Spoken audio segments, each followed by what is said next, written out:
connect tasks to purpose.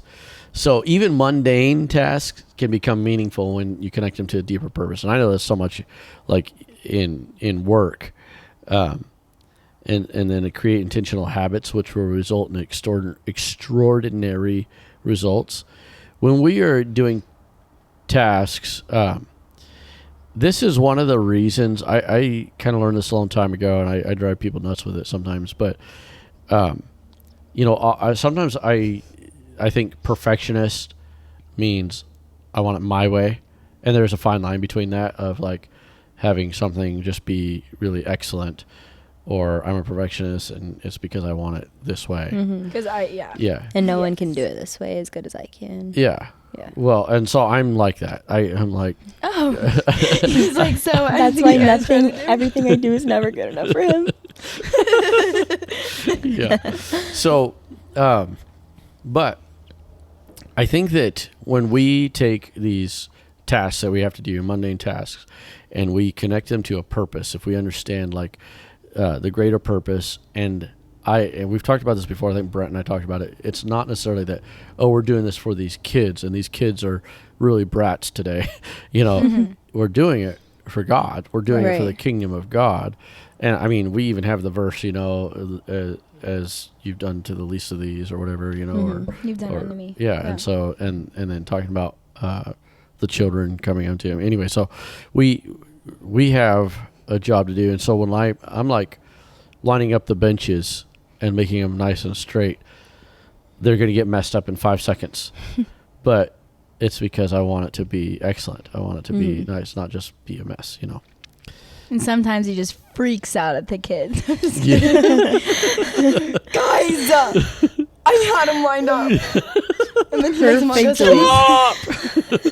And he stomps his foot.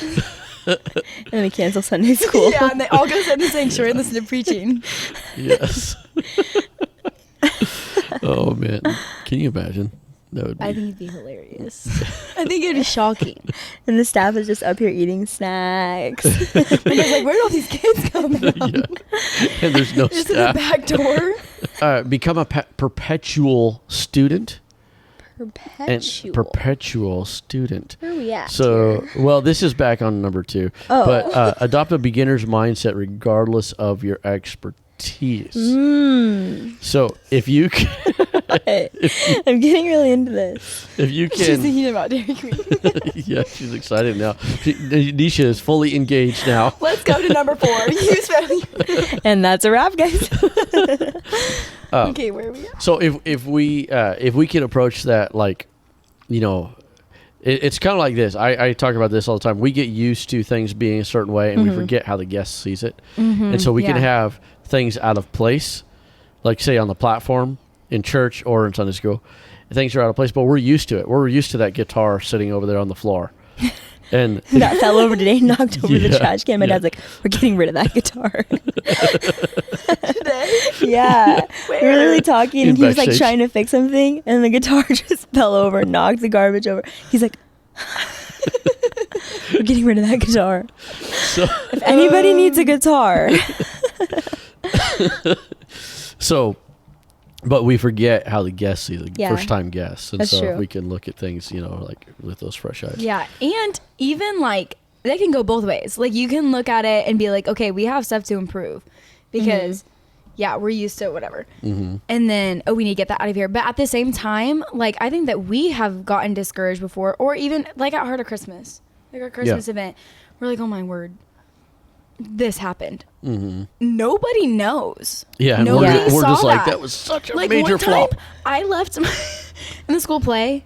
I left my like head thing, my headscarf out there, and it was like on the ground, and I kept seeing it, and that's all I could look at. I was like, oh my god. She's like, the play is ruined. I was like, this whole production The whole is entire production, ruined. the night is ruined. But like, Everyone hated it. probably no one really noticed. Probably nobody Like, even saw that. Or was on if there. like we like last year, like somebody started a note late or something, like a second late. Yeah. Okay, but nobody knows. Right, Like yeah. you know, and I know.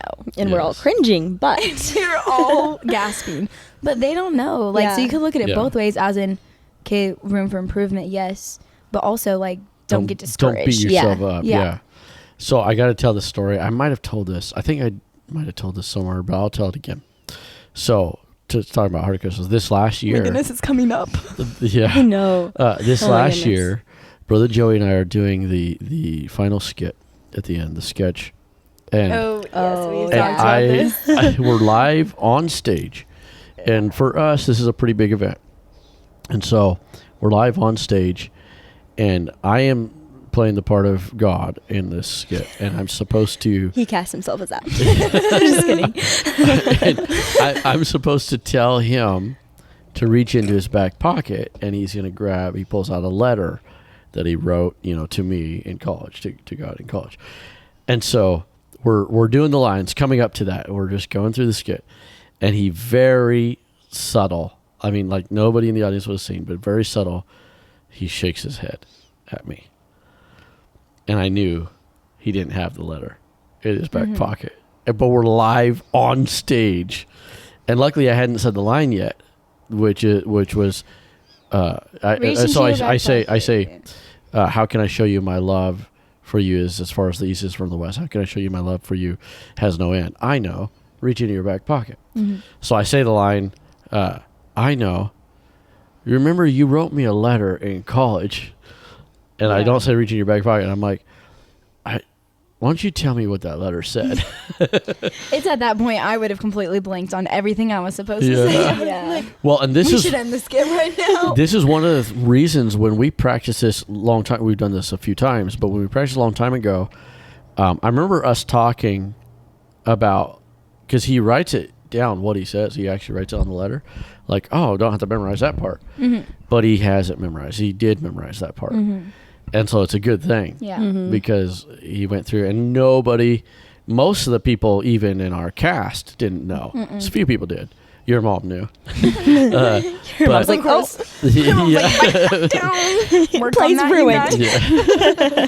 But it still had an impact, and Not and enough practice on the part of Dave and Joey. Note to self, fire. The main characters of the whole thing. Okay, so this Find me leads Charles into Franklin. point number 4, which is